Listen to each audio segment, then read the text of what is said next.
दिल्ली का विज्ञान परिषद बहुत महान था। ये अपने एक्सपेरिमेंट के लिए और अपने मेहमान को उन एक्सपेरिमेंट को सिखाने के लिए जाना जाता था। और एटलीस्ट लकी के माता पिता ने वहां जाने का फैसला करने से पहले अपने दोस्तों से यही सुना था।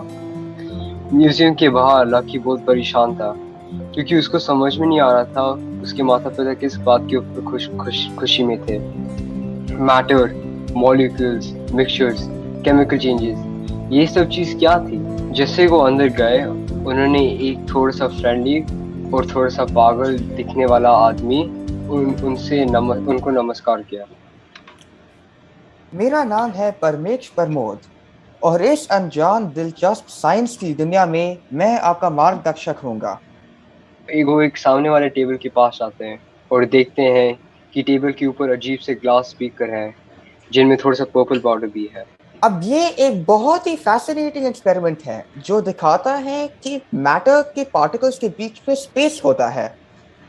लकी थोड़ा सा परेशान है और इंट्रीग्ड भी है। ये मैटर क्या होता है? ओ, मैं बताता हूँ। ये जो आप सब देख सकते हैं, जो बिल्डिंग है, जो एयर है, जो पानी है, ये सब मैटर का ही बना होता है। ये एक फिजिकल सब्सटेंस होता है जो स्पेस को ऑक्यूपाई करता है और मास इसके पास होता है। ओह, तो मतलब क्या ये सब कुछ होता है? हाँ, तीन मेन टाइप का होता है मैटर: सॉलिड, लिक्विड और गैस। मैटर जो होता है पार्टिकल्स का बना होता है। ये पार्टिकल्स जो होते हैं उसमें अट्रैक्ट होते हैं एक दूसरे को। ये जो फोर्स ऑफ अट्रैक्शन है वो डिफरेंट होता है डिफरेंट स्टेट्स ऑफ मैटर के लिए। अट्रैक्शन बिटवीन सॉलिड्स जो होता है वो स्ट्रॉन्ग होता है, लिक्विड्स का थोड़ा वीक होता है और गैसेस का वीकेस्ट अट्रैक्शन होता है पार्टिकल्स के बीच में।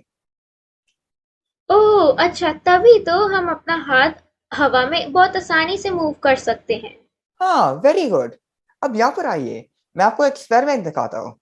वो टेबल के पास आते हैं। टेबल के पास आने के बाद वो देखते हैं कि एक आदमी खड़ा हुआ है जो साइंटिस्ट की तरह दिखता है। उसका नाम बॉब है। बॉब विज्ञान परिषद में का एक साइंटिस्ट है। हाय, आज मैं तुम्हें दिखाऊंगा कि मैटर के पार्टिकल्स कितने छोटे होते हैं। वो पोटेशियम परमैंगनेट का 2-3 क्रिस्टल्स लेता है और उनको 100 ml के पानी में डिसॉल्व कर देता है। फिर वो उस सोल्यूशन का 10 ml लेता है और 90 ml क्लियर वाटर में डाल देता है और एक और 10 ml लेता है उस सोल्यूशन का और दूसरे वाले बीकर में जिसमें एक और 90 ml का पानी है उसमें डाल देता है। वो फिर सोल्यूशन को डाइल्यूट करता रहता है और ऐसे करता है 5 और 8 बार जब तक पानी का कलर कम नहीं हो जाता है। इससे हमें पता लगता है कि मैटर करोड़ों पार्टिकल्स से बना होता है। इससे हमें ये भी पता लगता है कि पार्टिकल्स के बीच में जगह होती है। मैटर जो होता है ये सब हिल रहा होता है। अच्छा, मुझे हाँ, नहीं पता था। हाँ, उनको उसके क्या होता है, काइनेटिक एनर्जी होता है। जब टेम्परेचर राइज होता है तो पार्टिकल्स जो होते हैं बहुत ही जल्दी मूव करते हैं। जब टेम्परेचर इंक्रीज होता है तो काइनेटिक एनर्जी भी इंक्रीज होता है। Oh wow. अगर हम तीनों स्टेट मैटर के वापस जाते हैं, सॉलिड, लिक्विड और गैस, राइट, हाँ। तो ये क्यों सॉलिड, लिक्विड और गैस कहलाते हैं? ये डिफरेंट कैसे होते हैं? क्योंकि इनके पास डिफरेंट प्रॉपर्टीज होती है। बहुत अच्छे। Thank you. सॉलिड्स जो होते हैं उनके पास एक डेफिनेट शेप जो होता है, डेफिनेट बाउंड्री होता है और फिक्स्ड वॉल्यूम होता है। उनका जो कंप्रेसिबिलिटी है वो बहुत ही कम है। सॉलिड्स का एक टेंडेंसी होता है, जब हम उस पर फोर्स डालते हैं जो शेप उसका होता है वो चेंज नहीं होता है। सॉलिड फोर्स के अंदर ब्रेक हो सकता है लेकिन उसका शेप चेंज नहीं हो सकता है और बहुत डिफिकल्ट होता है चेंज करने के लिए।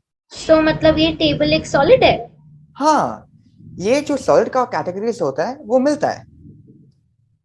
अब लिक्विड जो होते हैं उनके पास फिक्स्ड शेप नहीं होता है, बट उनके पास एक फिक्स्ड वॉल्यूम होता है। जो एक कंटेनर हम लिक्विड में डालते हैं वो लिक्विड उस कंटेनर का शेप ले जाता है। लिक्विड फ्लो कर सकते हैं और शेप चेंज कर सकते हैं, वो रिजिड नहीं होते और इसलिए फ्लूइड कहलाते हैं। जब लिक्विड शेप में पार्टिकल्स होते हैं वो फ्रीली मूव कर सकते हैं और जो स्पेस होता है उनके बीच में ग्रेटर होता है सॉलिड के हम कंपेयर करेंगे तो। अब गैस, गैस भी बहुत ही इंटरेस्टिंग है।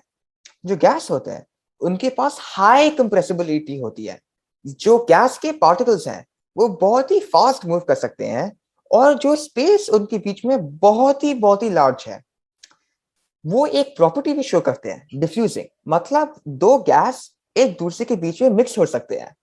ओह वाओ, ये कितना ऑसम है। हाँ, ये ऐसे ही है। और एक और एक्सपेरिमेंट भी है ना बॉब। यहाँ पे आओ लकी, मैं तुम्हें बताता हूँ।